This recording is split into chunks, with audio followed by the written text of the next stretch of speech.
Bible గ్రంథంలో అపోస్తుల కార్యములు 10వ అధ్యాయంను నీవు పరిశీలించినట్లయితే శతాధిపతి అయిన కొర్నేలు అని భక్తిపరుడొకడు ఉండేవాడు. అతడు దేవుని యందు భయభక్తులు గలవాడై ప్రజలకు దాన ధర్మాలను చేస్తూ ఎల్లప్పుడూ దేవునికి ప్రార్థన చేస్తూ ఉండేవాడు. ఒకరోజు పగలు ఇంచుమించు 3 గంటల వేళ దేవుని దూత అతని యొద్దకు వచ్చి కొర్నేలి అని పిలుచుట దర్శనమందు తేటగా అతనికి కనపడెను.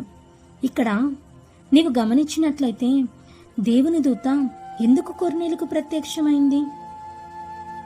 కొర్నేలు భక్తిపరుడు, దాన ధర్మాలు చేస్తాడు, ఎల్లప్పుడూ దేవుడికి ప్రార్థన చేస్తాడు కాబట్టి. మరి మన ప్రార్థన ఎలా ఉంది? కొర్నేలు వల్ల మనం ఉన్నామా? దేవుణ్ణి వెదికే వారికి ఖచ్చితంగా తనను తాను కనపరుచుకుంటాడు. మనకంత టైం ఎక్కడుంటుంది?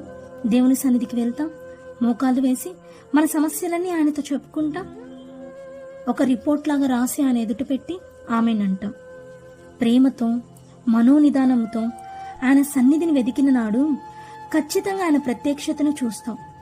యాకోబు దగ్గరికి వచ్చినట్లు, కొర్నేలు దగ్గరికి వచ్చినట్లు యేసుని ప్రేమించి ఆశగా ఎదురు చూస్తే దేవుడు నీ దగ్గరికి కూడా వస్తాడు.